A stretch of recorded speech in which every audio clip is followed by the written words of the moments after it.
Hello students, welcome to Core Academy. Core Academy के YouTube channel पे आपका स्वागत है। मैं अमन रहमान आपको रीजनिंग पढ़ाऊंगा।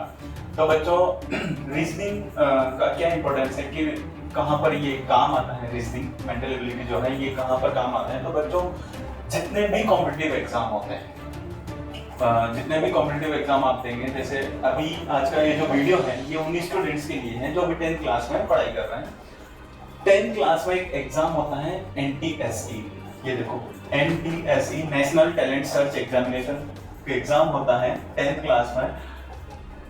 उन स्टूडेंट्स के लिए ये वीडियो है। और कहाँ पर रीजनिंग इंपॉर्टेंट है। तो बच्चों, जितने भी कॉम्पिटिटिव एग्जाम होते हैं आफ्टर ग्रेजुएशन, आप जितने भी कॉम्पिटिटिव एग्जाम होते हैं, गवर्नमेंट के जितने भी एग्जाम्स होते हैं, उन सभी में रीजनिंग का वेटेज होता है। रीजनिंग के क्वेश्चन पूछे जाते हैं। तो जो बच्चे आपको कॉम्पिटिटिव एग्जाम देने हैं आगे 11th जैसे 12th क्लास में आप एम्स का जो एग्जाम होता है वहाँ पर भी एप्टीट्यूड टेस्ट उसमें होता है, तो वहाँ पर भी इसका इंपॉर्टेंस है। 10th क्लास में आप NTSE का एग्जाम जो बच्चे देंगे तो उनके लिए भी रीजनिंग इंपॉर्टेंट है। उसके बाद कॉलेज में जो प्लेसमेंट होता है, क्योंकि कंपनीज आती है कॉलेज में, तो वहाँ पर भी प्लेसमेंट में एप्टीट्यूड टेस्ट होता है। एप्टीट्यूड टेस्ट होता है तो उनके लिए भी ये बहुत इंपॉर्टेंट है। ठीक है, तो अभी अपन बात करते हैं 10th क्लास स्टूडेंट्स के लिए। तो बच्चों, 10th क्लास स्टूडेंट के लिए जो NTSE का एग्जाम होता है, 2 स्टेज में एग्जाम होता है। Stage first, stage second. Stage first exam जो है आपका नवंबर में कंडक्ट होता है और स्टेज सेकंड जो है ये जून में कंडक्ट होता है। जैसे इस साल की अगर अपन बात करें 2019-20 का जो NTSE का एग्जाम है, ये नवंबर 3 को आपका एग्जाम हुआ था। स्टेट लेवल पे होता है आपका। स्टेज फर्स्ट एग्जाम जो है वो आपका स्टेट लेवल पे होता है। उसके बाद स्टेज सेकंड जो है, यहाँ से जो क्वालिफाइड स्टूडेंट होते हैं, जो सेकंड स्टेज के लिए क्वालिफाइड स्टूडेंट होते हैं, जो सिलेक्ट होते हैं फर्स्ट स्टेज को जो क्लियर करते हैं, उनके लिए जून में, जैसे लास्ट ईयर की अगर मैं बात करूँ तो जून 2019 में आपका स्टेज सेकंड एग्जाम हुआ था। तो स्टेज सेकंड में ऑल ओवर इंडिया से जो सिलेक्टेड स्टूडेंट होते हैं, स्टेट वाइज जो सिलेक्टेड स्टूडेंट्स होते हैं, वो सारे स्टूडेंट फिर स्टेज सेकंड एग्जाम देते हैं। क्या स्कॉलरशिप मिलता है? तो देखो बच्चों, 11th और 12th 10th क्लास वाले बच्चे ने एग्जाम दिया। नेक्स्ट ईयर जब वो 11th क्लास में आएगा तो 11th और 12th में जब वो पढ़ाई कर रहा होगा तब 18,000 पर ईयर, 18,000 पर ईयर उसको स्कॉलरशिप मिलेगा गवर्नमेंट ऑफ इंडिया की तरफ से। उसके बाद यूजी और पीजी जब वो कॉलेज में पढ़ रहा होगा उस टाइम पे 24,000 पर ईयर उसको स्कॉलरशिप मिलेगा। 24,000 उसको पूरा 1 साल का मिलेगा स्कॉलरशिप। ठीक है, तो बच्चों इसके सिलेबस की अपन बात करते हैं कि ये एग्जाम जो 2 स्टेज में एग्जाम होता है, तो स्टेज फर्स्ट का जो पेपर होगा वो कितने मार्क्स का होगा, क्या क्या सब्जेक्ट उसमें पूछा जाएगा। तो बच्चों, इसमें 2 पेपर होते हैं। स्टेज फर्स्ट में 2 पेपर होते हैं। स्टेज फर्स्ट और स्टेज सेकंड का सिलेबस एकदम सेम है। लेवल में थोड़ा सा डिफरेंस आता है, ज्यादा डिफरेंस नहीं आता। आप जब स्टेज फर्स्ट का आप प्रिपरेशन करेंगे तो उस टाइम पे आपको जितने जो क्वेश्चंस आप सॉल्व करेंगे वैसे ही क्वेश्चन वहां पर पूछे जाते हैं। बस थोड़ा सा लेवल का डिफरेंस होता है, ज्यादा डिफरेंस नहीं होता, उसका टेंशन नहीं लेना है। आपको स्टेज फर्स्ट के लिए अभी अच्छे से प्रिपरेशन करना है। ठीक है, स्टेज फर्स्ट में 2 पेपर होते हैं, पेपर 1 और पेपर 2। एक पेपर होता है आपका SAT, scholastic aptitude test. Scholastic aptitude test जो है, इसमें 3 सब्जेक्ट आपके पूछे जाते हैं, मैथ्स, साइंस और SST। तो सर, मैथ्स जो है वो कौन सी क्लास का पूछा जाएगा सब्जेक्ट? तो मैथ्स जो है वो आपका 9th और 10th क्लास का मैथ्स आपसे यहाँ पर पूछा जाएगा, जो कि कितने मार्क्स का होगा? 20 मार्क्स का। साइंस आपका 40 मार्क्स का होगा, ये भी आपका 9th और 10th दोनों क्लास का जो सिलेबस है साइंस का, वो कंप्लीट सिलेबस आपका यहाँ पर पूछा जाएगा। ये 40 मार्क्स का आपका साइंस होगा और इसी तरीके से आपका सोशल स्टडीज आपका SST होगा 40 मार्क्स का। यहाँ पर ध्यान देने वाली बात ये है कि आपका जो SST होगा वो 6th to 10th, 6th class से लेकर के 10th क्लास तक का SST आपसे पूछा जाएगा। पेपर 1 मैंने बात की, आपका 100 क्वेश्चन होंगे, 100 क्वेश्चन आपके 100 मार्क्स के। ठीक है, एक क्वेश्चन 1 नंबर का होगा। ऑब्जेक्टिव क्वेश्चंस आपके होंगे, ABCD ऑप्शन वाले जो क्वेश्चंस होते हैं वो उस टाइप के क्वेश्चंस आपसे पूछे जाएंगे। नो नेगेटिव मार्किंग, कोई नेगेटिव मार्किंग नहीं है, सही अगर आपका क्वेश्चन है राइट क्वेश्चन है तो आपको +1, और अगर आपका रॉन्ग है तो 0 मार्क्स आपको वहां पर मिलेगा। आप अगर अटेम्प्ट नहीं करते हैं तब भी आपको 0 मार्क्स मिलेगा। लेकिन मैं आपको ये सजेस्ट करूंगा बच्चों कि जब नेगेटिव मार्किंग नहीं है तो आपको सारे क्वेश्चन अटेम्प्ट करने हैं। ठीक है, ये हो गया आपका सेट। बात करते हैं अपन सेकंड पेपर जो है इसका, ये है आपका मैथ। यहाँ पर भी आपसे 100 क्वेश्चंस पूछे जाते हैं। 100 क्वेश्चंस के लिए आपको 100 मार्क्स का होगा। 2 घंटे का पेपर होगा, 2 बार, ये भी 2 घंटे का पेपर होगा और ये भी आपका 2 घंटे का पेपर होगा। मतलब 120 मिनट आपको मिलेगा 400 क्वेश्चंस। 120 मिनट मिलेगा आपको 100 क्वेश्चंस के लिए। ठीक है, तो बच्चों जैसे आप प्रीवियस ईयर के क्वेश्चंस जब सॉल्व करते हैं, जब प्रीवियस ईयर के पेपर्स आप निकालते हैं, उनको सॉल्व करते हैं, तो मैं आपको ये सजेस्ट करूंगा कि आप कंप्लीट 2 घंटे में उनको सॉल्व ना करें। आप 10 मिनट या 15 मिनट कम लेकर के चलें। आप 105 आप 105 मिनट में 100 क्वेश्चंस को सॉल्व करने की कोशिश करें, क्योंकि जब आप एग्जाम देने जाते हैं तो वहां पर जो फॉर्मेलिटीज होती हैं, आपके सिग्नेचर वगैरह करवाए जाते हैं, उसमें 5 से 10 मिनट आपका खराब हो जाता है। तो आप उसको उस टाइमिंग को जो है टाइम मैनेजमेंट आपको लेकर के चलना है।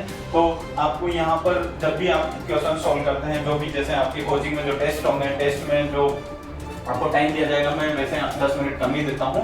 ठीक है, क्योंकि में जितने भी टेस्ट होंगे तो 10 मिनट आपको कम मिलेगा। कम किस लिए? ताकि आपको जब फाइनल एग्जाम आप देने जाएं तो वहां पर आपको दिक्कत ना हो। आपका प्रैक्टिस रहेगी, आपको 110 मिनट में 110 मिनट में आपको 100 क्वेश्चन सॉल्व करने का प्रैक्टिस आपका यहीं से बना रहे। ठीक है, तो मेंटल एबिलिटी 100 क्वेश्चन 100 मार्क्स। ठीक है, अब इसकी बात करते हैं अपन। सर 100 मार्क्स का ये पेपर हो गया और 100 मार्क्स का ये पेपर हो गया, तो टोटल कितने मार्क्स का पेपर हो गया? एनटीएससी का अपना टोटल 200 मार्क्स का आपका पेपर होता है। ठीक है सर, तो कितना मार्क्स हमें लाना है तब हमारा सिलेक्शन होगा? तो बच्चों यहाँ पर देखो मैंने कट ऑफ मार्क्स दिया हुआ है। 2019-20 का जो अभी एग्जाम हुआ था, करंट जो अभी एग्जाम हुआ था, उसमें स्टेज फर्स्ट का रिजल्ट आ गया है। स्टेज फर्स्ट का जो रिजल्ट आया है 200 मार्क्स का पेपर था। तो 200 मार्क्स में से जनरल वाले जो स्टूडेंट्स हैं, जिनका 160 प्लस 160 नंबर प्लस जिनका आया है, उनका सिलेक्शन हुआ है और स्टेज सेकंड। ये स्टूडेंट जो स्टेज फर्स्ट में 160 मार्क्स प्लस लाए हैं जनरल वाले, वो स्टेज सेकंड का एग्जाम अब देंगे। ओबीसी के लिए 139 इसका कट ऑफ गया है। ठीक है, फाइनल स्टेज सेकंड का अगर मैं कट ऑफ का बात करूं बच्चों, तो लास्ट ईयर जो 2019 का स्टेज सेकंड का जो एग्जाम हुआ था, 16 जून को जो एग्जाम हुआ था, इसका जो कट ऑफ था स्टेज सेकंड के लिए 2018-19 वाला जो एग्जाम था, उसमें जनरल का कट ऑफ था आपका 134। जनरल का कट ऑफ था 134, ओबीसी का कट ऑफ था 116, एससी का 105 और एसटी का 93। जनरल का कितना था? 134। तो मैं तो यही सजेस्ट करूंगा बच्चों कि आप जनरल कैटेगरी का जो कट ऑफ है आप इसी के लिए पढ़ाई करें। आप 134 प्लस का ही आप लेकर के चले टारगेट, कि हमें इससे ज्यादा ही लाना है। ये नहीं सोचना है ओबीसी वाले बच्चे को कि नहीं मेरे तो 139 मार्क्स, मेरा 139 कट ऑफ गया था तो मुझे इतना लाना है। नहीं बच्चों, आपको मैक्सिमम मार्क्स यहाँ पर लेकर के आना है। उसके बाद मैं बात करूं, आपको रीजनिंग में पढ़ाऊंगा। मेंटल एबिलिटी जो आपको यहाँ पे दिया हुआ है 100 मार्क्स का जो आपका पेपर होगा, ये मेंटल एबिलिटी में आपको पढ़ाऊंगा। मेंटल एबिलिटी में बच्चों बहुत आसान होता है स्कोर करना। आप 85 प्लस 90 प्लस मार्क्स इजीली ला सकते हैं। आप जितना टाइम सेट को देते हैं उसका अगर आप 1/4 टाइम भी अगर आप मेंटल एबिलिटी को देते हैं, इनके क्वेश्चंस को देते हैं, तो आप 85-90 प्लस आराम से जा सकते हैं। बस आप रेगुलर आप क्लास अटेंड कीजिएगा, जितना प्रॉब्लम्स आपको दिया जाए तो वो प्रॉब्लम्स आप सॉल्व कीजिएगा। उतना जो भी सीट आपको मिलेगा क्वेश्चन पेपर, जितना आपका टेस्ट सीरीज होगा, एनटीएससी का जो टेस्ट सीरीज अपन कंडक्ट करवाते हैं कोचिंग में, तो वो टेस्ट आप दीजिएगा। सीट्स जो सॉल्व करने के लिए दिया जाएगा वो सीट आपको सॉल्व कीजिएगा, तो आप अच्छे से आप 90 प्लस आप आराम से चले जाएंगे। ठीक है, यहाँ पर अपन बात करें इसके सिलेबस का, एनटीएससी के सिलेबस का। तो बच्चों अपन मेंटल एबिलिटी का सिलेबस अब देख लेते हैं कि इसमें कौन कौन सा चैप्टर है, कितने मार्क्स का पूछा जाता है। आई होप कि आपको ये एनटीएससी के बारे में जितना मैंने बताया है ये आपको समझ में आया होगा। अगर आपको फिर भी अगर कोई डाउट रहता है तो आप कमेंट बॉक्स में कमेंट कीजिएगा, आप पूछिएगा। कोचिंग का जो नंबर है आप उस पर भी फोन करके पूछ सकते हैं। एनटीएससी के बारे में अगर आपको कोई भी जानकारी चाहिए तो आप वहाँ पर पूछ सकते हैं। अपना व्हाट्सएप नंबर है, आप उस पर व्हाट्सएप भी कर सकते हैं। कोचिंग के व्हाट्सएप नंबर पे आप व्हाट्सएप करके भी पूछ सकते हैं। आप कमेंट बॉक्स में कमेंट कर लीजिएगा, वहाँ पर भी आपको आंसर मिल जाएगा, ठीक है। और आप वीडियो को सब्सक्राइब जरूर कर लीजिएगा, क्योंकि इसके बाद ये आज का इंट्रोडक्शन था।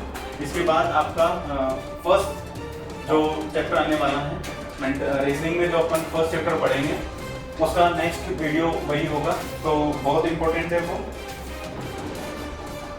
तो बच्चों, मेंटल एबिलिटी के सिलेबस की अगर अपन बात करते हैं, सिलेबस में अगर अपन देखते हैं तो यहाँ पे सीरीज से क्वेश्चंस पूछे जाते हैं। 8 to 10 क्वेश्चन आपका सीरीज से पूछा जाता है आउट ऑफ 100। अब आप देख लीजिए कि सीरीज से 8 से 10 क्वेश्चन पूछे जा रहे हैं, तो कितना इंपॉर्टेंट ये आपका टॉपिक होगा। सीरीज फर्स्ट लेक्चर जो होगा आपका, आज का ये जो लेक्चर था ये इंट्रोडक्शन था आपका। नेक्स्ट जो वीडियो होगा आपका वो सीरीज के अपन डिस्कस करेंगे सीरीज के लिए 8 to 10 क्वेश्चंस। तो आपका जो फर्स्ट लेक्चर है आप उसको जरूर अटेंड कीजिएगा, और आप 8 to 10 मार्क्स जो है आपके कंफर्म कर लीजिएगा आउट ऑफ 100, ठीक है।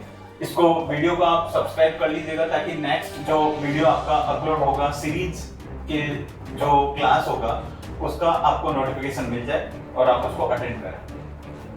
यहाँ से 8 से 10 क्वेश्चन पूछे जाते हैं सीरीज से। उसके बाद अगर मैं बात करूँ तो बच्चों अल्फाबेट टेस्ट, यहाँ से भी आपका 4 to 5 क्वेश्चन यहाँ से पूछा जाता है। उसके बाद अगर अपन बात करें कोडिंग डिकोडिंग, कोडिंग डिकोडिंग यहाँ से भी आपका 4 to 5 क्वेश्चन पूछा जाएगा। क्लासिफिकेशन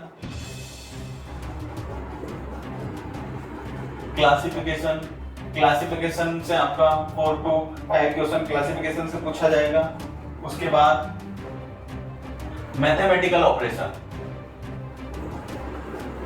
इन सब टॉपिक्स को अपन डिटेल पढ़ेंगे एक एक करके। अपन हर एक का एक एक वीडियो आपका अपलोड होता रहेगा, ठीक है। तो आप उसका वीडियो को अच्छे से देखिएगा, उससे रिलेटेड क्वेश्चंस भी मैं आपको होमवर्क के लिए दूंगा, तो आप क्वेश्चंस को भी सॉल्व करिएगा। जो भी डाउट आता है फिर आप कमेंट बॉक्स में कमेंट करके आप क्वेश्चंस का जो भी डाउट है डाउट क्लियर कर सकते हैं। तो मैथमेटिकल ऑपरेशन 4 to 5 क्वेश्चन आपका मैथमेटिकल ऑपरेशन से पूछा जाता है। उसके बाद बात करते हैं मिसिंग कैरेक्टर। मिसिंग कैरेक्टर जो है बच्चों, ये आपका मिसिंग नंबर हो सकता है या फिर मिसिंग लेटर हो सकता है। जैसे सीरीज में अपन, इसके भी 2 टाइप है सीरीज, अपन 2 टाइप का सीरीज पढ़ेंगे। एक अपन पढ़ेंगे नंबर सीरीज और एक अपन पढ़ेंगे लेटर सीरीज, ठीक है। तो उसी तरह से अपन मिसिंग कैरेक्टर में पढ़ेंगे मिसिंग नंबर और मिसिंग लेटर। यहाँ से आपका 5 to 8 क्वेश्चन आपका यहाँ से पूछा जाता है। उसके बाद अगर मैं बात करूं आपका नंबर एंड रैंकिंग, यहाँ से मुश्किल से 1 या 2 क्वेश्चन ही आपका पूछा जाता है नंबर एंड रैंकिंग से। उसके बाद बच्चों अपन बात करें तो कैलेंडर से आपका 1 या 2 क्वेश्चन यहाँ से पूछा जाता है कैलेंडर से, ठीक है। उसके बाद आता है एनालॉजी से आपका 3 to 4 क्वेश्चन यहाँ से पूछा जाता है एनालॉजी से। उसके बाद अपन बात करें वाटर एंड मिरर इमेज, बच्चों यहाँ से 4 to 5 क्वेश्चन आपका मिरर इमेज से पूछा जाएगा, और बहुत इजी होगा ये। Cube and dice 4 to 5 question आपका यहाँ से पूछा जाएगा क्यूब एंड डाइस से। उसके बाद वेन डायग्राम 3 to 4 क्वेश्चन आपका वेन डायग्राम से होगा।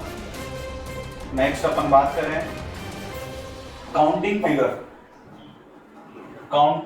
फिगर क्वेश्चन देखे होंगे ना आपने, वो नंबर ऑफ ट्राइंगल्स कितने हैं, नंबर ऑफ स्ट्रेट लाइन, तो उस टाइप के क्वेश्चन आपके पूछे जाते हैं 4 to 5 क्वेश्चंस, ठीक है।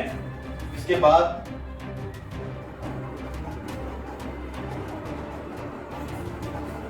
आ जाएगा 14th अपन बात करते हैं time and clock. Time and clock से एक या दो क्वेश्चन बच्चों को पूछा जाता है।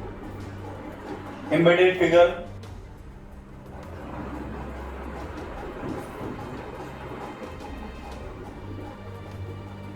एम्बेडेड फिगर एक या दो क्वेश्चन यहां से पूछा जाएगा। अच्छा, सीरीज में अपन वर्बल और नॉन वर्बल दोनों टाइप का सीरीज पढ़ेंगे।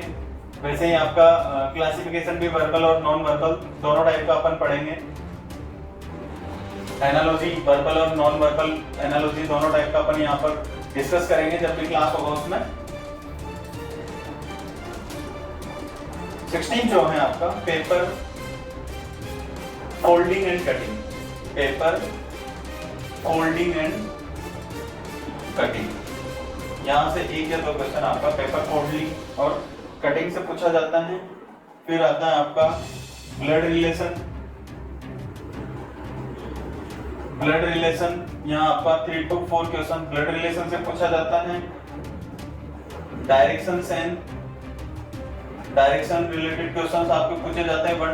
एक या दो क्वेश्चन यहाँ से आएगा आपका। उसके अलावा पजल टेस्ट, बच्चों सबसे ज्यादा क्वेश्चन आपके पजल टेस्ट से पूछे जाते हैं। 12 to 15 क्वेश्चन आपके पजल टेस्ट से पूछा जाएगा, 12 से 15। तो आप ये देख लो, पजल टेस्ट और सीरीज ये दोनों मिलाकर के आपका 1/4 सिलेबस सिर्फ 2 चैप्टर हैं आपके, सीरीज और पजल टेस्ट। ये दोनों आपका 1/4 पोर्शन कंप्लीट होता है यहाँ से आपका, ठीक है। और लास्ट जो है आपका statement and conclusion, statement and conclusion 4 to 5 question यहाँ से पूछा जाता है, ठीक है बच्चों। ये इसका सिलेबस है। वैसे मैं जो लिखा हूँ साइज ही आपको समझ में आएगा। आपको इसका जो सिलेबस है इसको मैं अपलोड कर दूंगा, वेबसाइट पे आपका अपलोड हो जाएगा। और वीडियो के लास्ट में भी आपको इसका सिलेबस मिल जाएगा, तो वहां पर आप उसको देख लीजिएगा, स्क्रीनशॉट उसका लेकर के रख लीजिएगा। नेक्स्ट वीडियो जो अपना होगा वो होगा सीरीज का। फर्स्ट चैप्टर जो अपन पढ़ाएंगे वो होगा सीरीज, ठीक है। तो आप ये जो चैनल है इसको आप सब्सक्राइब कर लीजिएगा, ताकि जो फर्स्ट लेक्चर जो आपका होगा सीरीज, जैसे ही उसका वीडियो अपलोड होगा तो आपको उसका नोटिफिकेशन मिल जाए। Okay, thank you.